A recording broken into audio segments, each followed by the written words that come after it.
شیب ابی طالب کا زمانہ شروع ہوا، 3.5 برس کا عرصہ شیب ابی طالب میں رسول خدا نے جناب ابو طالب کی آل و اولاد کے ساتھ 3.5 برس کا عرصہ شیب ابی طالب میں گزارا۔ کیوں گزارا شیب ابی طالب میں زمانہ؟ کیونکہ کفار سے بائیکاٹ ہو چکا، کفار نے بائیکاٹ کیا، ایک تحریر لکھی، خانہ کعبہ کی دیوار پر نصب کر دی، بائیکاٹ ہو گیا۔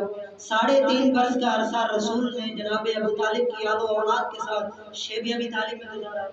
وہاں پر خوراک کی تنگدستی بھی ہے، وہاں پر غذا کی تنگدستی بھی ہے، وہاں پر پانی کی ترسیل بھی نہیں ہے، وہاں خوراک کی ترسیل بھی نہیں ہے، لیکن زندگی گزار رہے ہیں۔ 3.5 برس کا عرصہ گزارا ہے۔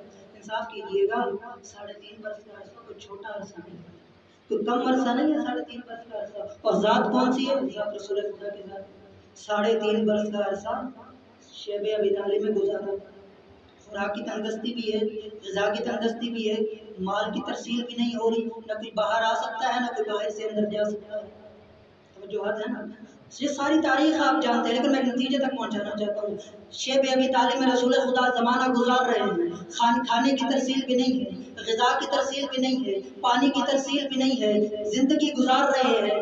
لیکن بتانا یہ چاہتا ہوں، پوچھنا یہ چاہیے تاریخ کے مورخ سے کہ 3.5 سال کے عرصے کے اندر رسول اکرم نے زندگی کیسے گزاری ہے، ان کے محبین نے زندگی کیسے گزاری ہے، آل ابو طالب نے زندگی 3.5 برس کے عرصے کے اندر کیسے گزاری ہے۔ تو صرف شبلی نعمانی یہ لکھتا وہ نظر آتا ہے، وہ کہتا ہے رات کی تاریکی میں ایک بوڑھا شخص ہے، ایک بچہ ہے، بوڑھا آگے چلتا ہے، بچہ اس کے پیچھے چلتا ہے، بوڑھے کے کاندھے پر آٹے کی بوری ہے، بچے کے کاندھے پر پانی کا مشکیزہ ہے۔ پوچھنا چاہیے اس مورخ سے کہ بتا تو ان لوگوں کے نام کیوں نہیں بتاتا، تو اس بوڑھے کا نام کیوں نہیں لیتا، تو اس بچے کا نام کیوں نہیں لیتا؟ بتا تو صحیح کہ وہ جو بوڑھا ہے جس کے کاندھے پر آٹے کی بوری ہے اسے ابو طالب کہتے ہیں، جو بچہ پانی لے کر جا رہا ہے اسے علی ابن ابی طالب کہتے ہیں۔ علی اسد اللہ، علی اسد اللہ، الزام یہ ہے عشق میں دیوانہ